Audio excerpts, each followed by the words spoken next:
के 15 important question को देखने वाले हैं, जो कि आपको आने वाले आगामी सभी परीक्षाओं के लिए महत्वपूर्ण होने वाला है।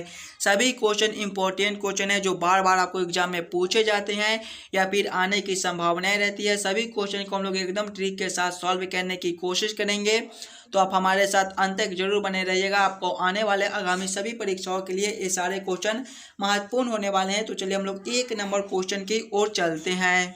क्वेश्चन नंबर 1 आपको कह रहा है, नीचे दिए गए प्रश्न में संबंधित शब्द को चुनिए। संबंधित शब्द चुनने के लिए बोला जा रहा है। प्रश्न आपको कह रहा है, जिस प्रकार से स्कूल का संबंध शिक्षक के साथ है, उसी प्रकार से आपसे पूछ रहे न्यायालय का संबंध कौन सा शब्द से होगा जो इस वाले क्वेश्चन मार्क पे भरे जाएंगे। जब भी आपको इस प्रकार के रीजनिंग के प्रश्न देखने को मिले तो सबसे पहले आप लोग ये सोचिएगा, स्कूल से ये शिक्षक कैसे लिख रहा है, स्कूल से शिक्षक आपका किस प्रकार से संबंधित है। उसी प्रकार से आप लोग सोचिएगा आपका न्यायालय से कौन सा शब्द संबंधित होंगे जो इस वाले क्वेश्चन मार्क पे भरे जाएंगे। देखिएगा, स्कूल में आपके कौन होते हैं, स्कूल में आपके शिक्षक होते हैं, तो स्कूल से शिक्षक लिखा हुआ है। उसी प्रकार से अगर हम लोग देखेंगे तो न्यायालय में आपके कौन होते हैं, न्यायालय में मेरे भाई आपके वकील होते हैं। वकील आपका कौन सा ऑप्शन में है, देखिएगा वकील आपका ऑप्शन नंबर ए में दिया गया है, जो कि आपके सही उत्तर हो जाएंगे। जिस प्रकार से स्कूल से शिक्षक संबंधित है, उसी प्रकार से आपके न्यायालय से वकील संबंधित होंगे। क्वेश्चन नंबर 1 का आपका ऑप्शन ए जो है वो सही हो जाएगा। चलिए अगले प्रश्न की ओर हम लोग चलेंगे, क्वेश्चन नंबर 2 की ओर। ये रहा क्वेश्चन नंबर 2। क्वेश्चन नंबर 2 आपको कह रहा है, नीचे दिए गए श्रृंखला को पूरा करें। श्रृंखला सीरीज से रिलेटेड क्वेश्चन दिया गया है, एक श्रृंखला सीरीज दिया गया है और यहाँ पर क्वेश्चन मार्क है। इन्हीं क्वेश्चन मार्क पे कौन सी संख्या भरी जाएगी, ये आप लोगों से पूछ रहा है। जब भी आपको श्रृंखला सीरीज से रिलेटेड क्वेश्चन देखने को मिले तो पहले आप लोग श्रृंखला को ध्यान से देखिएगा। देखिए पहले आपके 3 लिखे हुए हैं, 3 के आगे देखिएगा तो आपके 6 है, 6 के आगे आपका 9 है मेरे भाई, 9 के आगे आपका 15 है, 15 के आगे आपका 24 है, 24 के आगे आपका 39 दिया गया है और 39 के आगे आपका क्वेश्चन मार्क है। अगर आप लोग ध्यान से देखिएगा श्रृंखला को तो 3 है, 6 है, 9 है, श्रृंखला आपका ऊपर की ओर बढ़ रहा है। और अगर हम लोग 3 + 6 करेंगे तो आपका अगला संख्या 9 बन जाएगा, यानी कि पहला संख्या प्लस दूसरा संख्या को हम लोग आपस में जोड़ते हैं, 3 + 6 करेंगे तो आपका 9 हो जाएगा। देखिएगा उसी प्रकार से अगर हम लोग 6 + 9 करेंगे तो इससे अगला संख्या आपका 15 हो जाएगा। देखिए उसी प्रकार से आगे भी अगर हम लोग 9 + 15 करेंगे तो आपका 24 हो जाएगा। देखिए इससे अगला संख्या आपका 24 दिया गया है। 15 + 24 आपके कितने होते हैं, 15 + 24 आपके मेरे भाई 39 होते हैं। तो उसी प्रकार से हम लोग सेम करेंगे, ये दोनों संख्या को आपस में जोड़ लेंगे। 24 + 39 करेंगे तो आपके कितने हो जाएंगे, देखिए 24 + 39 आपके कितने होते हैं, 24 + 39 आपके 63 होते हैं। यानी कि इससे अगला संख्या आपका जो है वो 63 हो जाएगा। 63 आपके कौन सा ऑप्शन में है, 63 आपका कौन सा ऑप्शन में दिया गया है, ऑप्शन नंबर डी में दिए गए हैं, जो कि आपके सही उत्तर हो जाएंगे। इस वाले क्वेश्चन मार्क पे आपके 63 भरे जाएंगे। देखिएगा 2 संख्याओं को जोड़ने से अगला संख्या बनता है, उसी प्रकार से हम लोग जब ये दोनों संख्या को जोड़ेंगे तो आपका 63 बन जाएगा। 63 आपका ऑप्शन डी में है, जो कि आपके सही उत्तर हो जाएंगे। चलिए अगले प्रश्न की ओर हम लोग चलेंगे, क्वेश्चन नंबर 3 की ओर। ये रहा क्वेश्चन नंबर 3। क्वेश्चन नंबर 3 आपको कह रहा है, लुप्त संख्या ज्ञात करें। मिसिंग नंबर से रिलेटेड क्वेश्चन है और यहाँ पर क्वेश्चन मार्क दिया गया है। इन्हीं क्वेश्चन मार्क पे कौन सी संख्या भरी जाएगी ये आप लोगों से पूछ रहा है। याद रखिएगा, मिसिंग नंबर से रिलेटेड क्वेश्चन आपको सभी एग्जाम में पूछे जाते हैं, तो जरूर आप लोग खुद से सॉल्व करने की कोशिश कीजिएगा। जितने भी क्वेश्चन इस पार्ट में कराए जाएंगे वो सारे क्वेश्चन आपके लिए इंपॉर्टेंट होने वाले हैं, जो कि आपको किसी ना किसी एग्जाम में पूछे गए प्रश्न है। देखिए इस वाले क्वेश्चन को हम लोग देखेंगे तो आपका यहाँ पर क्वेश्चन मार्क है। इन्हीं क्वेश्चन मार्क पे कौन सी संख्या भरी जाएगी ये आप लोगों से पूछ रहा है। जब भी आपको मिसिंग नंबर से रिलेटेड क्वेश्चन देखने को मिले तो पहले आप लोग क्वेश्चन को, पैटर्न को समझने की कोशिश कीजिएगा। देखिए 4 है, 12 है, 24 है और 120 है। ध्यान से अगर आप लोग देखिएगा तो 4 से 12 है, इसमें मेरे भाई आपके गुना 3 हो जाएंगे। 12 से 24 है, गुना 2 है। 24 से 120 है, इसमें आपके गुना 5 है। अगर वही से अगर हम लोग इस वाले में देखेंगे तो देखिएगा 6 से 18 है, इसमें भी आपके गुना 3 हो जाएंगे। देखिए गुना 3 तो इसमें भी आपके गुना 3 है। 18 से 36 है, इसमें भी आपके गुना 2 है। देखिए यहाँ पर भी आपका गुना 2 है, तो यहाँ पर भी आपका गुना 2 है। 36 से 180 37 से 180 है मेरे भाई, इसमें भी आपके गुना 5 है। देखिए इसमें भी आपके गुना 5 है, तो इसमें भी गुना 5 है। इधर देखिएगा तो 24 से 48 है, इसमें भी आपके गुना 2 हो जाएंगे। 48 से 240 है मेरे भाई, गुना 5 है। देखिएगा यहाँ पर आपका क्वेश्चन मार्क है, यानी कि हम लोग इस वाले क्वेश्चन मार्क पे कौन सा संख्या भरा जाएगा ये हम लोग सोचेंगे। तो किस प्रकार से सोचेंगे, 24 है सभी में देखिएगा गुना 3, तो इसमें हम लोग कौन सा संख्या से गुना 3 करेंगे ताकि आपका 24 बन जाए। तो अगर हम लोग 8 गुना 3 करेंगे, देखिए 8 गुना 3 करेंगे तो आपके 24 हो जाएंगे, यानी कि इस वाले क्वेश्चन मार्क में मेरे भाई आपके 8 भरे जाएंगे। 8 कौन सा ऑप्शन में है, ऑप्शन नंबर बी में है, जो कि आपके सही उत्तर हो जाएंगे। इस वाले क्वेश्चन मार्क पे आपका 8 भरा जाएगा। चलिए अगले क्वेश्चन की ओर हम लोग चलेंगे, क्वेश्चन नंबर 4 की ओर। ये रहा क्वेश्चन नंबर 4। क्वेश्चन नंबर 4 आपको कह रहा है यदि आज रविवार है तो आज के बाद 59वां दिन कौन सा होगा, ये आप लोगों से पूछ रहा है। कैलेंडर से रिलेटेड क्वेश्चन है और इस प्रकार के भी प्रश्न आपको एग्जाम में आते हैं, तो जरूर आप लोग खुद से सॉल्व करने की कोशिश कीजिएगा। देखिए प्रश्न आपको कह रहा है कि आज रविवार है तो आज के बाद 59वां दिन कौन सा होगा। 59 दिन बाद आपसे पूछ रहा है कि कौन सा दिन होगा। जब भी आपको इस प्रकार के कैलेंडर से रिलेटेड क्वेश्चन देखने को मिले, एकदम आसान सा प्रश्न है, ऐसे प्रश्न को हम लोग क्या करेंगे, देखिए 59 दिन बाद पूछ रहा है तो हम लोग क्या करेंगे कि 59 में 7 से भाग कर देंगे। 7 से इसलिए भाग करेंगे मेरे भाई, सप्ताह हमारे 7 दिन के होते हैं। 7 दिन के बाद जो आपके दिन जो है वो फिर से आ जाते हैं। जैसे कि आज सोमवार है तो आज से 7 दिन बाद भी आपका सोमवार ही रहेगा। जब हम लोग 7 से भाग करेंगे तो 8 7 56 आपका हो जाएगा, शेष आपका 3 हो जाएगा, यही आपका उत्तर हो जाएगा। अब इससे हम लोग क्या करेंगे कि कौन सा दिन था, रविवार दिन था, तो रविवार प्लस 3 कर देंगे। रविवार प्लस 3 आपके कौन से दिन होते हैं, रविवार प्लस 3 मेरे भाई आपके बुधवार हो जाएंगे। बुधवार आपका ऑप्शन नंबर सी में है, जो कि आपके सही उत्तर हो जाएंगे। जैसे आज रविवार दिन है तो आज से 59वां दिन बाद आपका जो है वो बुधवार होगा। 59 दिन के बदले आपको 100 दिन पूछ दे, 200 दिन पूछ दे, कुछ नहीं करना है, 7 से भाग कर देंगे। जितने आपके शेष बचेंगे उसको आपको जो है वो जौन सा दिन था उसमें जोड़ देना। क्लियर है। चलिए अगले प्रश्न की ओर हम लोग चलेंगे, क्वेश्चन नंबर 5 की ओर। क्वेश्चन नंबर 5 आपको कह रहा है नीचे दिए गए निम्नलिखित शब्दों का सही क्रम बताएं। स्वर्ण जयंती, रजत जयंती, वर्ष गठन, यहाँ पर वर्ष गठन है ये, हीरक जयंती और शताब्दी समारोह का सही क्रम क्या हो जाएगा, ये आप लोगों से पूछ रहा है। चलिएगा खुद से जरूर सॉल्व करने की कोशिश कीजिएगा। स्वर्ण जयंती, रजत जयंती, वर्ष गठन, हीरक जयंती और शताब्दी समारोह का आपका सही क्रम क्या बन जाएगा। देखिए मेरे भाई, इसमें सबसे पहले आपके जो है वो वर्ष गठन हो जाएंगे, यानी कि 3 नंबर हो जाएंगे। 3 नंबर के बाद मेरे भाई आपके रजत जयंती हो जाएंगे, यानी कि 2 नंबर हो जाएंगे। रजत जयंती के बाद मेरे भाई आपके स्वर्ण जयंती हो जाएंगे, यानी कि 1 नंबर हो जाएंगे। स्वर्ण जयंती के बाद आपके हीरक जयंती हो जाएंगे, यानी कि 4 नंबर। हीरक जयंती के बाद आपका जो है वो शताब्दी समारोह होता है, यानी कि 5 नंबर हो जाएंगे। कौन सा ऑप्शन में आपका 3 2 1 4 5 लिखा हुआ है। 3 2 1 4 5 आपके ऑप्शन नंबर बी में दिए गए हैं, जो कि आपके सही उत्तर हो जाएंगे। ये सभी शब्दों का सही क्रम आपका पहले 3 नंबर, उसके बाद आपका 2 नंबर, 2 नंबर के बाद आपका 1 नंबर, 1 नंबर के बाद आपका 4 नंबर, उसके बाद आपका 5 नंबर हो जाएगा। क्लियर है। चलिए अगले प्रश्न की ओर हम लोग चलेंगे, क्वेश्चन नंबर 6 की ओर।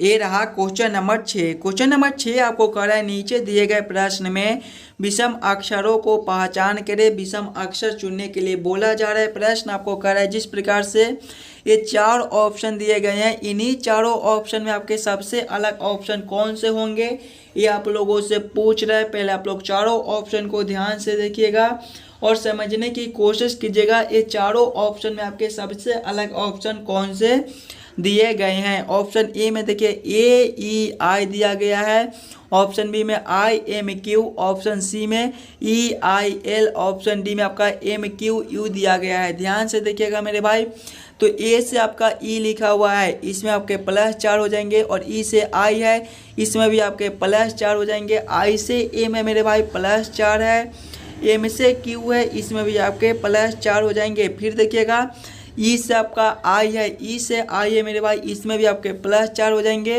और आई से आपका क्या है एल है, इसमें आपके +3 हो जाएंगे। आगे देखिएगा एम से क्यू है +4 है, क्यू से यू है +4 है, सभी में +4 +4 +4 कर दिया गया है। लेकिन ऑप्शन सी में देखिए +4 +3 कर दिया गया है। तो सबसे अलग ऑप्शन आपके कौन से हो जाएंगे, ऑप्शन सी हो जाएंगे। यही आपका विषम अक्षर दिया गया है, यही आपका सही उत्तर हो जाएगा। क्वेश्चन नंबर 6 का आपका ऑप्शन सी सही हो जाएगा। चलिए अगले प्रश्न की ओर हम लोग चलेंगे, क्वेश्चन नंबर 7 की ओर। 7 आपको कह रहा है नीचे दिए गए अक्षर श्रृंखला को पूरा करें। अक्षर श्रृंखला से रिलेटेड क्वेश्चन है और याद रखिएगा इस प्रकार के भी प्रश्न आपको एग्जाम में आते रहते हैं, इंपॉर्टेंट क्वेश्चन है। तो जरूर आप लोग वीडियो को रोककर खुद से सॉल्व करने की कोशिश कीजिएगा। देखिए एक अक्षर श्रृंखला दिया गया है और यहाँ पर क्वेश्चन मार्क है, इन्हीं क्वेश्चन मार्क पे कौन से अक्षर भरे जाएंगे ये आप लोगों से पूछ रहा है। जब भी आपको अक्षर श्रृंखला से रिलेटेड क्वेश्चन देखने को मिले तो पहले आप लोग श्रृंखला को देखिएगा। पहले देखिए आपका ST लिखा हुआ है, ST के आगे देखिएगा तो आपका TV लिखा हुआ है, TV के आगे देखिएगा तो आपका VY है मेरे भाई, VY के आगे देखिएगा तो आपका क्वेश्चन मार्क है, क्वेश्चन मार्क के आगे आपका CH लिखा हुआ है। ध्यान से देखिए सिंगल अक्षर को, तो S से T लिखा हुआ है, इसमें आपके +1 हो जाएंगे, T से आपका V है +2 हो जाएगा। इसमें देखिएगा आगे देखिएगा +1, यहाँ पर +2 है, +1 +2 तो आगे आपके +3 हो जाएंगे। देखिएगा +3, जब भी +3 कीजिएगा तो आपका कितना हो जाएगा, भी आपके जो है वो 22वें पर आते हैं, 22 + 3 आपके 25 होते हैं और 25वें पर मेरे भाई आपके कौन से अक्षर होते हैं, Y होते हैं। यानी कि यहाँ पर जो पहला अक्षर वहाँ पर आपका Y हो जाएगा। आगे देखिएगा तो आपका Y से C है, इसमें आपके +4 हो जाएंगे। अगले अक्षर के लिए हम लोग क्या करेंगे कि T से भी को देखेंगे तो इसमें आपके क्या हो जाएंगे, T से भी को देखिएगा तब +2 हो जाएगा मेरे भाई। भी से Y है +3 है तो आगे आपके कितने हो जाएंगे, +4 हो जाएंगे। देखिएगा Y +4 आपके कितने हो जाएंगे, Y +4 आपके कितने होते हैं, Y +4 जो आपके C हो जाएंगे। देखिए Y आपके 25वें पर आते हैं, 25 + 4 आपके कितने हो जाएंगे। और ABCD में जो आपका 26 अक्षर होता है, 26 के बाद फिर से आपका ABC स्टार्ट होता है, यानी कि Y +4 जब हम लोग करेंगे तो आपके C हो जाएंगे, यानी कि इस वाले क्वेश्चन मार्क पे आपका C भरा जाएगा। आगे देखिएगा तो C से आपका H लिखा हुआ है, इसमें आपके +5 है। Y और C आपके कौन सा ऑप्शन में है, Y और C आपके कौन सा ऑप्शन में है, जो कि आपके इस वाले क्वेश्चन मार्क पे भरे जाएंगे, Y और C। ऑप्शन नंबर जो आपका C सही हो जाएगा। चलिए अगले प्रश्न की ओर हम लोग चलेंगे, क्वेश्चन नंबर 8 की ओर। ये रहा क्वेश्चन नंबर 8। क्वेश्चन नंबर 8 आपको कह रहा है नीचे दिए गए प्रश्न में संबंधित संख्या को चुनिए। संबंधित संख्या चुनने के लिए बोला जा रहा है नंबर एनालॉजी रीजनिंग के प्रश्न है। प्रश्न आपको कह रहा है जिस प्रकार से 16 का संबंध 26 के साथ है उसी प्रकार से आपसे पूछ रहे 36 का संबंध कौन सा संख्या से होगा, जो इस वाले क्वेश्चन मार्क पे भरे जाएंगे। जब भी आपको नंबर एनालॉजी रीजनिंग के प्रश्न देखने को मिले तो सबसे पहले आप लोग ये सोचेगा ये 16 से 26 कैसे लिख रहे हैं, हम लोग 16 से 26 कैसे ला सकते हैं मेरे भाई। ध्यान से देखिए 16 आपका क्या है, 4 का स्क्वायर है। अगर आप लोग 26 को देखिएगा तो ये आपका 5 का स्क्वायर +1 है। इसमें देखिएगा +1 करके +1 कर दिया गया है। स्क्वायर वाले संख्या में +1 करके उसमें भी +1 कर दिया गया है। उसी प्रकार से अगर आप लोग 36 को देखिएगा तो ये आपके 6 के स्क्वायर हो जाएंगे। देखिए +1 कर दिया गया था तो +1 करेंगे, 6 + 1 आपके 7 के स्क्वायर होते हैं और फिर से +1 तो +1 करेंगे, 7 का स्क्वायर +1 आपके कितने हो जाएंगे, 7 7 49 +1 मेरे भाई कितने होते हैं, 50 होते हैं। 50 आपका कौन सा ऑप्शन में है, ऑप्शन नंबर बी में दिया गया है, जो कि आपके सही उत्तर हो जाएंगे। इस वाले क्वेश्चन मार्क पे आपका 50 भरा जाएगा। अगर आपको किसी भी प्रश्न में कहीं पर भी कोई दिक्कत हो तो हमें कमेंट भी करते चलिएगा। चलिए अगले प्रश्न की ओर हम लोग चलेंगे, क्वेश्चन नंबर 9 की ओर। ये रहा क्वेश्चन नंबर 9। क्वेश्चन नंबर 9 आपको कह रहा है जानवर, जमीनी जानवर, समुद्री जानवर का किस प्रकार से वेन आरेख वेन डायग्राम बनेगा, ये आप लोगों से पूछ रहा है। वेन आरेख वेन डायग्राम से रिलेटेड क्वेश्चन है और इस प्रकार के भी प्रश्न आपको एग्जाम में देखने को मिल जाएंगे, तो ज़रूर आप लोग सॉल्व करने की कोशिश कीजिएगा। जानवर, जमीनी जानवर और समुद्री जानवर का किस प्रकार से वेन आरेख वेन डायग्राम बनेगा, कौन किसके साथ संबंधित है, किसके अंदर हम लोग किसको रख सकते हैं। ध्यान से देखिए मेरे भाई, जानवर है तो जानवर में आपके ज़मीनी जानवर भी आएंगे और जानवर के अंदर मेरे भाई आपके समुद्री जानवर भी आएंगे। तो पहले हम लोग जानवर के लिए एक गोला बना लेंगे। जानवर के अंदर आपके ज़मीनी जानवर और समुद्री जानवर दोनों आएंगे, लेकिन कुछ जानवर ऐसे भी होते हैं जो ज़मीन पर भी रहते हैं और समुद्र पर भी रहते हैं, यानी कि ये दोनों आपस में संबंधित है। इसे हम लोग ऐसे रख सकते हैं। कुछ जानवर जो आपके ज़मीन पर भी हो सकते हैं और कुछ जानवर आपके समुद्र में भी होते हैं और कुछ जानवर ऐसे भी होते हैं जो समुद्र और ज़मीन दोनों पर रहते हैं। यानी कि इसका वेन आरेख वेन डायग्राम कुछ इस प्रकार से बनेगा, जो कि ऑप्शन नंबर बी में दिया गया है। क्वेश्चन नंबर 9 का आपका ऑप्शन बी जो है वो सही हो जाएंगे। चलिए अगले प्रश्न की ओर हम लोग चलेंगे, क्वेश्चन नंबर 10 की ओर। क्वेश्चन नंबर 10 आपको कह रहा है यदि जोड़ का अर्थ गुना है, घटाव का अर्थ जोड़ है, गुना का अर्थ भाग है और भाग का अर्थ घटाव है, तो 9 गुना 4 जोड़ 2 घटाव 5 गुना 10 भागा 3 बराबर क्वेश्चन मार्क। इन्हीं क्वेश्चन मार्क पे कौन सी संख्या भरी जाएगी ये आप लोगों से पूछ रहा है। ये भी आपके लिए इंपॉर्टेंट क्वेश्चन है, तो खुद से पहले प्रश्न को पढ़िए और समझने की कोशिश कीजिए प्रश्न आपको क्या कह रहा है। ऐसे प्रश्न को हम लोग कैसे जल्द से जल्द सॉल्व कर सकते हैं। देखिए जोड़ का अर्थ आपका गुना है, यानी कि जोड़ के जगह पे गुना को रखेंगे। घटाव का अर्थ आपका जोड़ है, घटाव के जगह पे जोड़ को रखेंगे।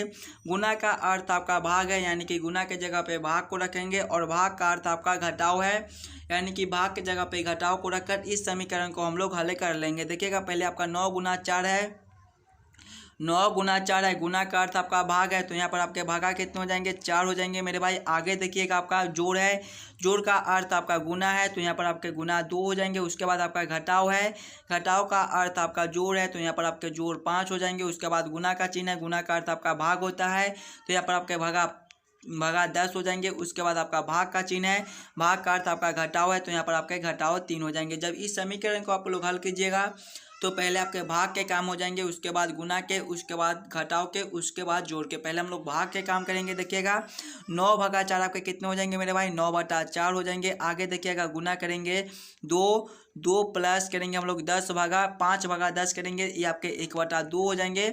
माइनस करेंगे 3, देखिएगा 2 से काटेंगे 4 को तो 2 से कट जाएगा, ये आपका कितना हो जाएगा 9 बटा 2 हो जाएगा। प्लस करेंगे 1 बटा 2, माइनस करेंगे 3, देखिए 2 और 2 का लघुत्तम आपके कितने हो जाएंगे 2 हो जाएंगे। 9 प्लस करेंगे 1 घटाव करेंगे 3 दूना 6, देखिएगा 9 प्लस 1 आपके 10 हो जाएंगे। 10 घटाओ 6 बटा 2 मेरे भाई कितने हो जाएंगे 4 बटा 2। 4 बटा 2 आपके कितने होते हैं 2 होते हैं। 2 आपका कौन सा ऑप्शन में है, ऑप्शन नंबर ए में दिया गया है, जो कि आपके सही उत्तर हो जाएंगे। इस वाले क्वेश्चन मार्क का आपका 2 भरा जाएगा। क्वेश्चन नंबर 10 का आपका ऑप्शन ए जो है वो सही हो जाएंगे। चलिए अगले प्रश्न की ओर हम लोग चलेंगे, क्वेश्चन नंबर 11 की ओर।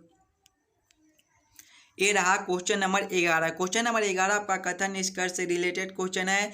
जब भी आपको इस प्रकार के रीजनिंग के प्रश्न देखने को मिले तो पहले आप लोग कथन को ध्यान से पढ़िएगा और समझने की कोशिश कीजिएगा कथन आपको क्या कर रहा है। देखिए कथन 1 आपको कर रहा है कि रवि के पास 5 पेन है, रवि के पास 5 पेन है। कथन 2 आपको कर रहा है कक्षा में और किसी के पास 5 पेन नहीं है। देखिए निष्कर्ष को देखेंगे तो निष्कर्ष 1 आपको कह रहा है कि कक्षा में सभी विद्यार्थी के पास पेन है। ऐसा कोई बात नहीं है कि सभी विद्यार्थी के पास पेन है, बस कथन हमें एक कह रहा है कि रवि के पास 5 पेन है और कक्षा में और किसी के पास 5 पेन है। यानी कि ए वाले कथन से हम लोग ये निष्कर्ष नहीं निकाल सकते हैं कि कक्षा में सभी विद्यार्थी के पास पेन है, यानी कि ए कथन ए निष्कर्ष आपका गलत हो जाएगा। कथन निष्कर्ष 2 को अगर हम लोग देखेंगे तो कक्षा में सभी विद्यार्थी के पास 5 पेन है, ये भी कथन आपके ये भी निष्कर्ष आपके गलत हो जाएंगे। निष्कर्ष 3 को अगर हम लोग देखेंगे कुछ विद्यार्थी के पास 5 पेन से अधिक है, ये भी निष्कर्ष मेरे भाई आपके गलत हो जाएंगे। ए वाला कथन से ये भी निष्कर्ष आपका नहीं निकलता है। निष्कर्ष 4 को देखिएगा तो निष्कर्ष 4 आपको कह रहा है कक्षा में केवल एक विद्यार्थी के पास पूरे 5 पेन है, ये निष्कर्ष आपका सही हो जाएगा। देखिए रवि के पास 5 पेन है और कक्षा में और किसी के पास 5 पेन नहीं है, यानी कि एक ही विद्यार्थी के पास 5 पेन है, उसका नाम है रवि, यानी कि ये निष्कर्ष आपका सही हो जाएगा। क्वेश्चन नंबर 11 का आपका ऑप्शन 4 जो है ऑप्शन 4 वाला निष्कर्ष सही हो जाएगा। कक्षा में केवल एक विद्यार्थी के पास 5 पेन है, केवल ऑप्शन 4 को कौन सा ऑप्शन में सही किया गया है तो ऑप्शन डी में देखिएगा केवल निष्कर्ष 4 निकलता है, यानी कि क्वेश्चन नंबर 11 का ऑप्शन डी आपके सही हो जाएंगे। चलिए अगले प्रश्न की ओर हम लोग चलेंगे, क्वेश्चन नंबर 12 की ओर। ये रहा क्वेश्चन नंबर 12। क्वेश्चन नंबर 12 आपको कह रहा है नीचे दिए गए प्रश्न आकृति को कौन सा उत्तर आकृति पूरा करेगा। यहाँ पर आपके एक प्रश्न आकृति दिए गए हैं और यहाँ पर क्वेश्चन मार्क है। इन्हीं क्वेश्चन मार्क पे कौन सी आकृति भरी जाएगी ये आप लोगों से पूछ रहा है। जब भी आपको इस प्रकार के प्रश्न आकृति से रिलेटेड क्वेश्चन देखने को मिले तो पहले आप लोग ये दोनों आकृति को ध्यान से देखिएगा और समझने की कोशिश कीजिएगा ये दोनों आकृति आपस में कैसे संबंधित है। उसी प्रकार से आप लोग सोचेगा इस वाले आकृति से आपके कौन से आकृति संबंधित होंगे जो इस वाले क्वेश्चन मार्क पे बैठे जाएंगे। देखिए दोनों आकृति आपका एक ही प्रकार का है, बस दोनों आकृति को क्या क्या कर दिया गया है। जब इस वाले आकृति को हम लोग 90 डिग्री घुमाएंगे तो आपके कुछ इस प्रकार के आकृति हो जाएंगे। और देखिएगा तीर का चिन्ह आपका इधर साइड है तो आप इस साइड कर दिया गया है और दोनों गोले आपके यहाँ पर होंगे तो आपके यहाँ पर कर दिए गए हैं। वही चेंजेस अगर हम लोग इसमें करेंगे, जब इस वाले आकृति को हम लोग 90 डिग्री घुमाएंगे मेरे भाई तो आपके पहले इस प्रकार से गोले हो जाएंगे और कुछ इस प्रकार के आपके जो है वो त्रिभुज बन जाएंगे। देखिएगा कुछ इस प्रकार के आपके त्रिभुज बन जाएंगे। और देखिए तीर का चिन्ह अंदर की साइड है तो ये आपका बाहर की ओर हो जाएगा, यानी कि इस प्रकार से हो जाएंगे। दोनों गोले आपके यहाँ पर बनते हैं यानी कि आप ऊपर की ओर बन जाएंगे। इस प्रकार के आकृति आपके कौन सा ऑप्शन में है? इस प्रकार के आकृति आपके ऑप्शन नंबर ए में दिए गए हैं जो कि आपके सही उत्तर हो जाएंगे। इस वाले क्वेश्चन मार्क पे आपके कुछ इस प्रकार के आकृति बनते हैं। देखिए कुछ नहीं किया है, बस पहले आकृति को 90 डिग्री घुमा दिया गया है तो हम लोग भी आकृति को 90 डिग्री घुमाएंगे। उसके बाद दोनों गोला जो ऊपर था उसे नीचे कर दिया गया था। देखिए इसमें तो वही सेम करेंगे, दोनों गोले नीचे थे तो हम लोग ऊपर कर देंगे। देखिए तीर का चिन्ह जो बाहर की साइड था उसे अंदर की साइड कर दिया गया था, यानी कि तीर का चिन्ह जो बाहर का साइड था उसे अंदर की साइड कर दिया, यानी कि चेंज कर दिया गया था। तो वही सेम अगर हम लोग इसमें करेंगे, तीर का साइड अंदर की ओर है तो हम लोग बाहर की ओर कर देंगे तो आपका कुछ इस प्रकार से आकृति बनेगा जो कि ऑप्शन नंबर ए में दिया गया है। चलिए अगले प्रश्न की ओर हम लोग चलेंगे, क्वेश्चन नंबर 13 की ओर। क्वेश्चन नंबर 13 आपको कह रहा है दिए गए प्रश्न में संबंधित अक्षरों को चुनिए। संबंधित अक्षर चुनने के लिए बोला जा रहा है। प्रश्न आपको कह रहा है जिस प्रकार से MAX का संबंध NYA के साथ है उसी प्रकार से आपसे पूछ रहे हैं BOT का संबंध कौन सा अक्षर से होगा जो इस वाले क्वेश्चन मार्क पे भरे जाएंगे। इंपॉर्टेंट क्वेश्चन है मेरे भाई, जरूर आप लोग खुद से सॉल्व करने की कोशिश कीजिएगा। MAX से NYA कैसे लिख रहा है, देखिए ध्यान से सिंगल सिंगल अक्षर को, पहले आपका MAX है उससे क्या लिखा हुआ है NYA लिखा हुआ है। ध्यान से देखिएगा सिंगल सिंगल अक्षर को, M से N है प्लस 1 है, A से Y है मेरे भाई, इसमें आपके -2 है, A से Y है -2 है, X से A है। देखिएगा इसमें आपका क्या हो जाएगा, X से A है, इसमें मेरे भाई आपके +3 हो जाएंगे। वही सेम अगर हम लोग इसमें करेंगे, पहले आपका BOT है ले लेंगे, BOT है। देखिए पहले वाले में +1, B+1 आपके कितने हो जाएंगे, B+1 आपके C। उसके बाद आपका O है दूसरे वाले में -2, O आपके 15वें पर आते हैं, 15 - 2 13 और 13वें पर मेरे भाई आपके M होते हैं। आगे देखिएगा आपका T है तीसरे वाले में +3, T आपके 20वें पर आते हैं, 20 + 3 आपके 23 और 23वें पर आपका W होता है। कौन सा ऑप्शन में आपका CMW है, CMW आपके ऑप्शन बी में है जो कि आपके सही उत्तर हो जाएंगे। इस वाले क्वेश्चन मार्क पे आपका CMW भरे जाएंगे। क्लियर है? चलिए अगले प्रश्न की ओर हम लोग चलेंगे, क्वेश्चन नंबर 14 की ओर। ये रहा क्वेश्चन नंबर 14। क्वेश्चन नंबर 14 आपको कह रहा है नीचे दिए गए प्रश्न में विषम संख्या को पहचान करें। विषम संख्या चुनने के लिए बोला जा रहा है। जब भी आपको विषम संख्या चुनने के लिए बोले तो पहले आप लोग चारों ऑप्शन को ध्यान से देखिएगा और समझने की कोशिश कीजिएगा। ये चारों ऑप्शन में आपके सबसे अलग ऑप्शन कौन से दिए गए हैं। ऑप्शन ए में देखिए 9, ऑप्शन बी में 27, ऑप्शन सी में आपका 64 और ऑप्शन डी में आपका 8 दिया गया है। ध्यान से देखिएगा मेरे भाई, 9 आपके क्या होते हैं, 3 के स्क्वायर होते हैं, 27 आपके 3 के क्यूब होते हैं, 64 आपके 4 के क्यूब होते हैं और 8 आपके 2 के क्यूब होते हैं। देखिएगा सभी में क्यू दिया गया है लेकिन इसमें आपका स्क्वायर कर दिया गया है तो सबसे अलग आपके ऑप्शन ए हो जाएंगे। क्वेश्चन नंबर 14 का आपका ऑप्शन ए जो है वो सही हो जाएंगे। चलिए अगले प्रश्न की ओर हम लोग चलेंगे, क्वेश्चन नंबर 15 की ओर। ए रहा क्वेश्चन नंबर 15। क्वेश्चन नंबर 15 आपको कह रहा है ए और बी भाई है, ई पुत्री है, एफ पत्नी है बी की और ई का ए से क्या संबंध है, ये आप लोगों से पूछ रहे हैं। बहुत ही इंपॉर्टेंट क्वेश्चन है। देखिए पहले प्रश्न आपको क्या कर रहा है, ए और बी भाई है, पहले आप लोग ए और बी को भाई कर दीजिएगा। देखिए ए और बी दोनों क्या है, भाई है। ए और बी दोनों क्या है मेरे भाई, भाई है। आगे देखिएगा प्रश्न क्या कर रहा है, ई पुत्री है एफ की और एफ पत्नी है बी की। एफ कौन है, पत्नी है बी की, यानी कि दोनों एक ही पीढ़ी के, तो एफ कौन है, बी की पत्नी, यानी कि एफ जो है वो पत्नी है। आगे प्रश्न को पढ़िएगा, देखिएगा इसी में देखिएगा प्रश्न क्या कर रहा है, ई पुत्री है एफ की। एफ की पुत्री कौन है, ई है, यानी कि यहाँ पर पुत्री है। आगे देखिएगा प्रश्न को, ई पुत्री है, यहाँ पर पुत्री आप लोग लिख दीजिएगा। आगे प्रश्न को देखिएगा तो ई से ए का क्या संबंध है, ये आपसे पूछ रहा है। देखिएगा ई से ई का संबंध पूछ रहा है, ई से किसका संबंध पूछ रहा है, ए का, यानी कि इसका संबंध इससे पूछ रहा है। देखिएगा प्रश्न को, भाई है, पत्नी है, भाई है, भाई के पत्नी है, आपके कौन लग जाएंगे। देखिएगा भाई का पुत्री है, देखिएगा भाई का पुत्री है, भाई का पुत्री कौन है, ई है। कौन है, ए बी का भाई है और बी का पुत्री कौन है, ई है, यानी कि पुत्री है। और भाई के पुत्री कौन लगते हैं मेरे भाई, भाई के पुत्री कौन लगते हैं, याद कीजिएगा भाई के पुत्री आपके जो है वो भतीजी लगती है। भतीजी कौन सा ऑप्शन में है, भतीजी को देखिएगा, भतीजी आपके ऑप्शन नंबर सी में दिए गए हैं, जो कि आपके सही उत्तर हो जाएंगे। ई का ए से क्या संबंध है, तो भतीजी का संबंध है, ऑप्शन सी आपके सही हो जाएंगे। आशा करता हूँ